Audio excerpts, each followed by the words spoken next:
Mi nombre es Edi María Dazuki y en compañía de mis compañeros Luz Ángela Amaris y Ricardo Andrés Escorcia vamos a socializarte proceso cognitivo, la memoria. La memoria es una función cognitiva que nos permite almacenar información y recuerdos y recuperarlos cuando sea necesario. Es decir, nos permite conservar la información que procesamos para poder recuperarla cuando sea necesario. Esta función cognitiva es la que nos permite aprender, pues si creamos recuerdos de la información a la que almacenamos, no podríamos adquirir conocimientos.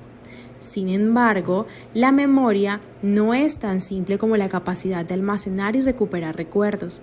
La memoria tiene distintos subprocesos que se encargan de almacenar y recuperar distintos tipos de información y con distintos propósitos. En resumen, la memoria es un proceso cognitivo esencial que nos permite aprender, recordar, construir nuestra identidad. Comprender cómo funciona la memoria es fundamental para mejorar nuestra calidad. Comprender cómo funciona la memoria es fundamental para mejorar nuestra calidad de vida y abordar los desafíos que plantea el envejecimiento y las enfermedades neurodegenerativas. En las siguientes sesiones profundizaremos en los diferentes aspectos de la memoria, desde su historia, teorías, hasta sus bases neurobiológicas y sus trastornos asociados. Siglo IV a.C. Platón y Aristóteles inician el estudio teórico de la memoria y el aprendizaje. Aristóteles introduce la idea de distintos niveles de conocimiento y las asociaciones entre eventos como fundamento del aprendizaje y la memoria. Por otra parte, en el siglo XIX, en 1885, Hermann Ebbinghaus realiza estudios experimentales sobre la memoria utilizando sílabas sin sentido y describe la curva de aprendizaje. En 1890, William James publica su Tratado de Psicología, donde propone la distinción entre la memoria de corto y largo plazo. En 1899, Bechterew identifica la relación entre lesiones en el lóbulo temporal y problemas de la memoria reciente. También en el mismo año 1899, Sergei Korsakov y Karl Wernicke describen el síndrome de Wernicke-Korsakov, vinculado a trastornos de memoria con problemas neurológicos. Y en 1900, Richard Semon introduce el concepto de engramas, diferenciando entre engrafía, engrama y ekfaria en la memoria. A principios del siglo XX, en 1913, Marcel Proust publica En busca del tiempo perdido, introduciendo el concepto de memoria involuntaria. En 1929, Carl Leschly realiza estudios en ratas y propone la hipótesis de equipotencialidad en la memoria, sugiriendo que las áreas corticales contribuyen igualmente a las funciones cerebrales complejas. En 1949, Donald Head publica The Organization of Behavior, proponiendo subsistemas de memoria y sugiriendo un substrato morfofisiológico para la memoria de largo plazo. En 1958, Wilder Penfield y Brenda Milner describen casos de amnesia anterrógrada tras recepción del lóbulo temporal, mostrando una distinción en la memoria verbal y no verbal. Y continuando en la segunda mitad del siglo XX, en 1966, Drachman y Arvid demuestran que hay diferencias en el manejo de la información entre la memoria de corto y largo plazo. En 1968, 2 años más tarde, Warrington y Whiskrant muestran que el aprendizaje perceptual está preservado en pacientes con amnesia anterrógrada. En 1986, Larry Squire propone una taxonomía de la memoria dividiéndola en memoria declarativa y memoria no declarativa. Para Platón, la memoria es un proceso relacionado con el conocimiento y la percepción. Propuso que el conocimiento verdadero se obtiene a través de la reminiscencia. Para Aristóteles, introdujo la idea de diferentes niveles de conocimiento, sensible y entendido, y destacó la importancia de las asociaciones entre eventos en la formación de la memoria. Según Hermann Ebbinghaus, la memoria se puede entender como la capacidad de retener y recuperar información a través del tiempo. Él describió cómo la repetición de información, es decir, las sílabas sin sentido, lleva a una mejora en la retención. La curva de aprendizaje muestra que al principio el aprendizaje es rápido, pero con el tiempo la tasa de mejora disminuye. Asimismo, estudió el proceso de olvido, descubriendo que la información se pierde rápidamente después de su aprendizaje inicial, pero que lo que retiene tiende a estabilizarse con el tiempo. Por otra parte, William James definió la memoria en su obra Tratado de Psicología como un proceso fundamental del conocimiento humano, que permite la retención y recuperación de experiencias pasadas. Asimismo, Richard Semon definió la memoria a través de su teoría del GRAM y propuso que la memoria es un proceso que involucra varios componentes interrelacionados. Por último, Larry Squire, la memoria es un sistema complejo que incluye diferentes tipos de almacenamientos y recuperación, con su enfoque de los fundamentos neurobiológicos que respaldan sus funciones. De hecho, su trabajo ha sido crucial para la neurociencia moderna en la comprensión de cómo se forman y recuperan los recuerdos. El estudio de la memoria ha sido un tema central en la psicología desde hace siglos. Numerosos investigadores han contribuido a nuestra comprensión de este complejo proceso cognitivo, cada uno aportando perspectivas y teorías únicas. Inicialmente, Hermann Ebbinghaus fue un pionero en el estudio científico de la memoria y el aprendizaje, conocido por ser uno de los primeros en aplicar métodos experimentales a la psicología. Su enfoque innovador y sus descubrimientos sentaron las bases para la psicología experimental moderna.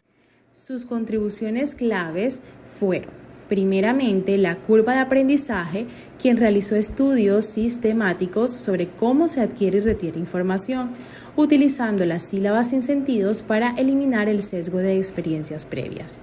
Descubrió la curva de aprendizaje, que muestra que el aprendizaje es rápido al principio, pero tiende a estabilizarse con el tiempo. También formuló la curva del olvido, que ilustra cómo se pierde información con el tiempo si no se repasa. Esta idea fue revolucionaria, ya que enfatizó la naturaleza dinámica de la memoria y la importancia de la práctica de la retención. Otro pionero que realizó un gran aporte a las teorías es William James, que fue un filósofo y psicólogo estadounidense a menudo considerado uno de los fundadores de la psicología moderna. Su enfoque pragmático y su énfasis en la experiencia subjetiva marcaron una profunda influencia en la psicología, la filosofía y la educación. Su aporte clave fue memoria y aprendizaje, en su obra Tratado de Psicología en 1890. James realizó importantes aportes sobre la memoria, distinguiendo entre la memoria a corto y largo plazo. Propuso que la memoria no es un proceso pasivo, sino dinámico y asociado a la atención de la experiencia. Ampliando los tipos de memoria y subtipos, se puede clasificar de diversas maneras, pero una de las clasificaciones más comunes se basa en el tipo de información que almacena y cómo se recupera. A continuación, te presentamos una clasificación general de la memoria. Primeramente, memoria explícita declarativa. Ella se divide en dos, memoria semántica y memoria episódica. En segundo lugar, contamos con memoria implícita no declarativa. Están las habilidades motoras, condicionamiento y priming.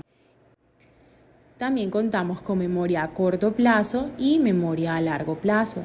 Esta memoria a largo plazo, memoria explícita y memoria implícita también mencionadas anteriormente. Y por último, memoria sensorial, que contiene la memoria icónica y la memoria ecoica. En resumen, esta clasificación de la memoria permite entender mejor cómo funcionan los diferentes tipos de memoria y cómo se relacionan entre sí. Neuroanatomía. La memoria es el proceso por el que la información adquirida se convierte en conocimiento que guardamos para utilizarlo posteriormente cuando sea necesario. Asimismo, la memoria se considera una función intelectual que tiene relación estructural y funcional con el sistema nervioso central. Por otra parte, entre las estructuras cerebrales claves implicadas en la memoria encontramos el hipocampo, que a menudo es considerado el centro de la memoria. El hipocampo juega un papel crucial en la consolidación de la memoria a largo plazo. La amígdala es otra estructura estrechamente relacionada con las emociones y desempeña un papel importante en la memoria emocional. La amígdala ayuda a fortalecer los recursos asociados con eventos emocionalmente significativos. La corteza prefrontal se encarga de funciones ejecutivas como la planificación, la toma de decisiones y la regulación de las emociones. También está involucrada en la memoria de trabajo y en la recuperación de recuerdos. Los lóbulos temporales mediales, además del hipocampo, otras estructuras en los lóbulos temporales mediales, como el giro parohipocampal y la corteza entorrinal, contribuyen a la formación y la consolidación de la memoria. El cerebelo, aunque se asocia principalmente con el motor, el cerebelo también desempeña un papel en el aprendizaje procedimental y la memoria implícita. Y por último, los ganglios basales. Esas estructuras están involucradas en la formación de hábitos y en la memoria procedimental. La neurofisiología de la memoria estudia los procesos fisiológicos que subyacen a la formación, almacenamiento y recuperación de recuerdos en el sistema nervioso. A continuación se presentan los aspectos más relevantes. Bases neurales de la memoria. Tenemos neuronas. La memoria depende de la actividad eléctrica y química de las neuronas, que son las unidades funcionales del sistema nervioso. La comunicación entre neuronas ocurre a través de sinapsis, donde se liberan neurotransmisores. Plasticidad sináptica es el proceso por el cual las conexiones sinápticas entre neuronas se fortalecen o debilitan y es fundamental para el aprendizaje y la memoria. Dos formas principales son potenciación a largo plazo y depresión a largo plazo. Ciclos del aprendizaje y la memoria consta de tres partes fundamentales. Primero, adquisición. La información se recibe y procesa a través de los sentidos y se almacena temporalmente en la memoria a corto plazo. Segundo, consolidación. La memoria a corto plazo se convierte en memoria a largo plazo mediante procesos que involucran el hipocampo y la corteza cerebral. Este proceso puede ser facilitado por el sueño. Tercero, recuperación. Se accede a la información almacenada a través de procesos que involucran la activación de circuitos neuronales específicos, permitiendo recordar experiencias o hechos. Entre los factores que afectan la memoria encontramos las hormonas. Por ejemplo, los altos niveles de cortisol pueden interferir con la formación de nuevos recuerdos. El sueño. La consolidación de la memoria se ve favorecida por un sueño adecuado, que ayuda a reorganizar y almacenar la información. Los neurotransmisores y los desequilibrios en neurotransmisores, como la acetilcolina, pueden llevar a déficit en la memoria, como se observa en la enfermedad de Alzheimer. Entre las pruebas neuropsicológicas para evaluar o diagnosticar encontramos Mini Mental State Examination, Ray Auditory Verbal Learning Test, California Verbal Learning Test y Wechsler Memory Scale.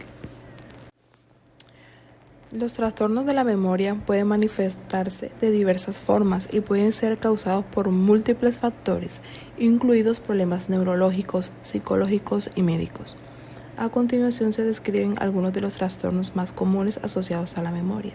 Tenemos la amnesia, que de ella se derivan dos tipos de amnesia. Tenemos la amnesia anterograda y la amnesia retrograda.